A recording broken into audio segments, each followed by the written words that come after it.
Are you tired of drowning in clutter and chaos at home? Welcome to this home organization series. I'm going to show you how to start organizing your home with the crucial first step: analysis. Let's declutter, simplify, and make your home your special place. Say goodbye to the mess and hello to a more peaceful, efficient home. No need to worry, I've got you covered. Please sit down and take into consideration the following. Before organizing, analyze your life.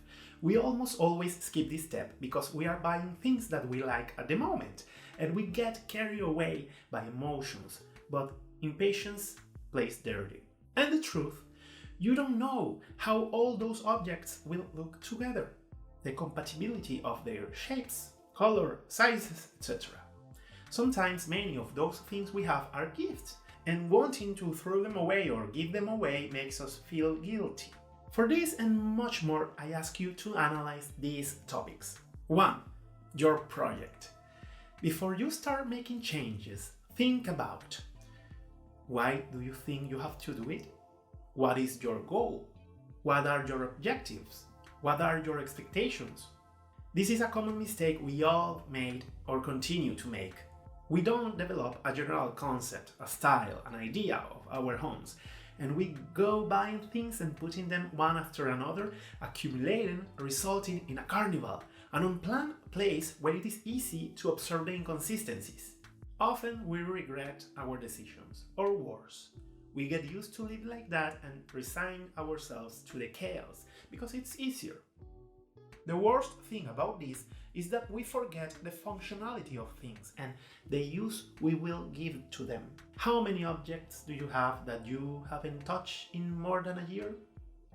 How many clothes do you have that don't fit you or that used to be fashionable but now look weird? In another video, we will talk about your closet and the money you lost. 2. Your resources. What resources do you have at your disposal? How many things can you modify in your space with the resources you have at your disposal? Be careful not to waste your resources. You have to find a balance between your expectations and the resources you have at your disposal to achieve your project goals. If you want a millionaire's house but you have debts to pay or nothing to eat, it is illogical to think about spending money you don't have. I'm not saying that you should not have high expectations. This is essential for personal growth, but it's equally important to recognize your current limits. As you overcome these obstacles, you'll continue to move forward. 3. Your life. What kind of life do you have? What is your day-to-day life like? Do you have a routine or do you improvise all the time? There is no perfect house, but the perfect house for you. And the idea of all this is that you get to live in a place where you feel good, where you can relax, where you can feel protected, where you like to be. Because everything that is there makes it easier for you to have a feeling of well-being. For example, some couples have contrasting tastes but have successfully established separate spaces tailored to their preferences. This practice can be highly beneficial because it ensures that even when their tastes don't align entirely, they still share a neutral common area while enjoying separate spaces where they can express their individual tastes freely. This balance promotes a harmony and a sense of personal identity within their relationship. 4. Your reality. Do you live alone or do you live with others? How much can you modify the place where you live? Can you intervene in all the spaces or only in one room? If you live alone, this is easy because you can do whatever you want in the place where you live. But if you live with other people, you have to take into account the opinions of the people with whom you live, because the idea is that everyone feels comfortable in the place where they live. 5. Your time. Where do you spend most of your time? How much do you rest? Where do you eat?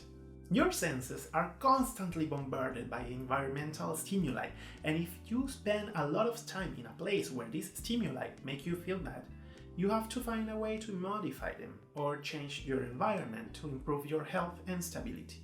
Did you know that you will feel better or worse depending on what surrounds you and what you perceive? If you want, download this free worksheet I made for you to use as a starting point. You will find questions I ask you in this video and it will help you get a clearer idea of what you want. 6. Your dream. Now you will be clearer about the type of space you need to live better, according to your daily rhythm and the activities you perform there. However, do not forget to think about the following. What is the function of each of your spaces? How do you want to feel in each of them? After having this clear, you can start creating a mood board. This is a visual tool that will help you to give a shape to what you want to feel in your home. It is a kind of collage where you put images of what you like. You can do it digitally using programs, or you can also use magazine clippings or photographs. You can have a general one or dedicate a page to each room. This is where you can visualize more easily the type of environment where you would like to live. It is very useful because it will also help you to create your color palette. Personally, I am against all those who say that colors have a meaning. I don't know who invented that lie. Even the psychology of colors is relative because the meaning of colors is something attributed by us, even at a cultural level. There is no law that says that a color is this or that. If it were really so, the colors should cause the same reactions in all corners of the world, and this doesn't happen. If you have had the privilege of traveling and getting to know different countries, different cultures, different people, you will have noticed that the meanings of colors change. Maybe for you, the color black is tragic and stressful, but for others it is relaxing and makes them feel comfortable. That's why your color palette should be one that resonates with you, because in the end you are going to be the one spending most of your time there, and even if it doesn't, when you get home you don't want to see a color that disgusts or repulses you. So, use your mood board to establish those things you want to keep, like colors, shapes, textures, etc. Next Wednesday, during my next video, we're diving into the practical aspects of decluttering, storage and maintenance tips to keep your home organized. Don't miss it, subscribe and hit the notification bell so you'll be the first to know when it's live. Let's keep making your home your special place.